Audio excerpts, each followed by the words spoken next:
নমস্কার বন্ধুরা, sister tasty কিচেনে আপনাদের সবাইকে স্বাগত জানাচ্ছি। আজকে টেস্টি কিচেনের একটা রেসিপি হচ্ছে, বন্ধুরা সামনে তো গরম আসছে, তো গরমে যখন হাঁসফাঁস করবেন তখন মনে হয় না যে কিচ্ছুই ভালো লাগছে না, তখন একটু লাইট, একটু তেতো তেতো ভাব হতো, একটু মিষ্টি মিষ্টি ভাব হতো, একটু ঝাল ঝাল ভাব হতো, এরকম একটা রেসিপি আপনাদের কাছে সঙ্গে শেয়ার করব, তেঁতোর ডাল। তো বন্ধুরা আজকে আমার কাছে মটর ডাল দিয়েও সবাই তেঁতোর ডাল খায়, মুগ ডাল দিয়েও খায়, তো আজকে আমি করছি মসুর ডালের দিয়ে তেঁতোর ডাল। প্রথম থেকে শেষ পর্যন্ত আপনি ভিডিওটা দেখুন যে আমি কিভাবে এই মসুর ডাল দিয়েই তেঁতোর ডালটাকে একদম ইয়াম্মি ইয়াম্মি বানিয়ে দিচ্ছি। তো আমি ডাল হয়ে সেদ্ধ হয়ে গেছে, এবার নামিয়ে ঘুটে জল দেব। বন্ধুরা দিয়ে দিচ্ছি নুন। সেদ্ধের সময় দেওয়া হয়েছিল হাফ চামচি নুন, যাতে ডালটা ভালো করে গলতে সাহায্য করে, সেই জন্য এখন দিয়ে দিলাম 1 চামচি নুন।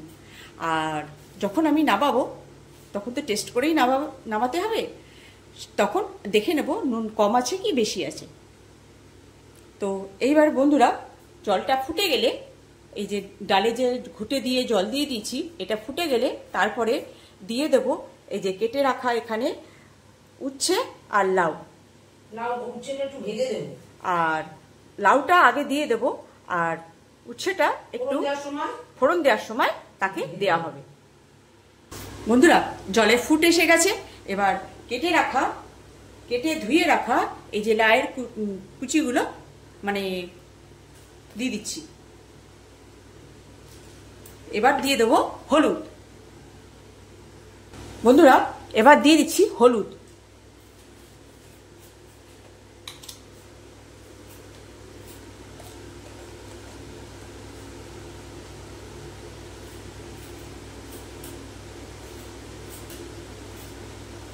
এবার ভালো করে ফুটবে। বন্ধুরা এখানে আমার ডালটা লাউ দিয়ে ফুটে গেছে, এবার এটাকে নামিয়ে, লাউ সিদ্ধ হয়ে গেছে, লাউটা সুসিদ্ধ হয়ে গেছে, এবারে এটাকে নামিয়ে ফোড়ন দেওয়ার জন্য তৈরি হব। ফোড়ন দেওয়ার জন্য বন্ধুরা কড়াইতে তেল দিয়ে দিয়েছি, তেলটা গরম হচ্ছে। এইবারে গরম হলে এই যে যেহেতু তেঁতোর ডাল উচ্ছে এরম করে কেটে রেখেছি পোলো সাইজ করে, তো এবার এটাকে ভেজে নেব।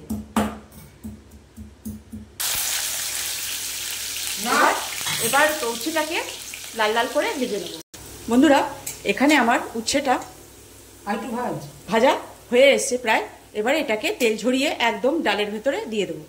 দাঁড়া বন্ধুরা এই যে ডালে চালান, এই যে উচ্ছেটা ভাজা হয়ে গেছে, এই যে ডালে চালান, এবার সিধে ডালে চালান দিয়ে দেবো। কেন কি এটা আর এখানে না রেখে একেবারে ডালে দিয়ে দিলাম, এই কারণে ডালেই তো যাবে, একেবারে দিয়ে দিলাম। এইবারে উচ্ছেটা আমার ভাজা হয়ে গেছে, এইবারে ফোড়ন দেব। পরপর ফোড়নগুলো আমি দিয়ে দেব। আগে লঙ্কা দিয়ে দেব শুকনো লঙ্কা। তেলটা আমার গরমই আছে, সেই জন্যে দিয়ে দেব এই যে শুকনো লঙ্কা।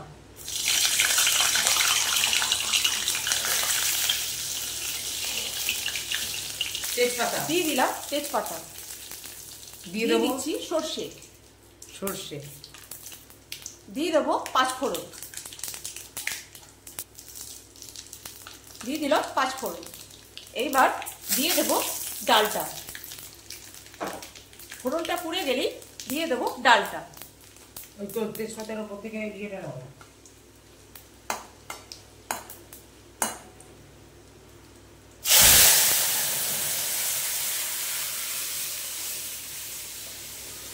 এবার ডালটা দিয়ে ফোড়নটা দিয়ে একটু ফুটবে। বন্ধুরা তেঁতোর ডাল তাই কি দিয়ে দিচ্ছি স্বাদ অনুযায়ী 1 চামচি চিনি। ভাই আছে, বোন না থাকলে হবে, ওই জন্য নুনের সঙ্গে চিনির কম্বিনেশন।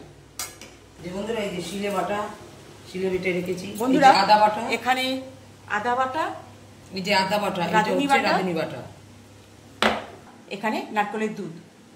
বন্ধুরা ডালটা আমার কমপ্লিট হয়ে এসছে, তেঁতোর ডালটা। তো এবার এই যে স্যুপটা আমি দেখালাম, যে এখানে রাঁধুনি আর আদা আর নারকেলের দুধটা দিয়ে রেখে দিয়েছি। এবার লাস্ট পজিশনে আমি এটাকে দিয়ে একটু ফুটিয়ে নামিয়ে নেব। বন্ধুরা, এই যে এই স্যুপটা এবারে এই ডালের ওপর দিয়ে দিলাম। এবার একটু ফুটিয়ে নামিয়ে নেব। জলটা দিই। বন্ধুরা, আমার এখানে ডালটা কমপ্লিট। এবার গ্যাস করব অফ, আর দেখাবো যে কেমন হয়েছে। দেখুন বন্ধুরা, এই যে তেঁতুর ডাল, গরমে হাঁসফাঁসে হালকা একটু রাঁধুনি স্যুপের গন্ধ, পাঁচফোড়নের গন্ধ, হেবি সুন্দর গন্ধ বেরিয়েছে। আর খেতেও টেস্টফুল লাগবে। আর গরমকালে যা লাগবে না বন্ধুরা, একদম ইয়াম্মি একদম। কিন্তু একটা সামান্য একটা রেসিপি তেঁতুর ডাল। আজকে বন্ধুরা আমার কাছে মটর ডালও ছিল না, মুগ ডালও ছিল না, মুসুর ডাল ছিল। তাই মানে গরম ভাতে একদম হেভি লাগবে। আলু ভাতে দিয়ে, আলু পোস্ত দিয়ে, যা দিয়ে খেতে চাইবেন তাই দিয়েই ভালো লাগবে। তো বন্ধুরা, এই ছিল আমার তেঁতুর ডাল। তো কেমন লাগছে বন্ধুরা একটা সামান্য রেসিপি? কেমন লাগছে? আবার এই সামান্য রেসিপি যদি ভালো লাগে তাহলে লাইক শেয়ার করবেন, পারলে সাবস্ক্রাইব করে নেবেন, যাতে আমি যখনই আমি ইউটিউবে আমার রেসিপিটা ছাড়বো নোটিফিকেশনটা আপনাদের কাছে পৌঁছে যাবে। তো বন্ধুরা, এই ছিল আমার মসুর ডাল দিয়ে তেঁতুর ডাল। তো বন্ধুরা, সামান্য রেসিপি আপনারা বানিয়ে খাবেন আর এনজয় করবেন। রাখছি বন্ধুরা, বাই।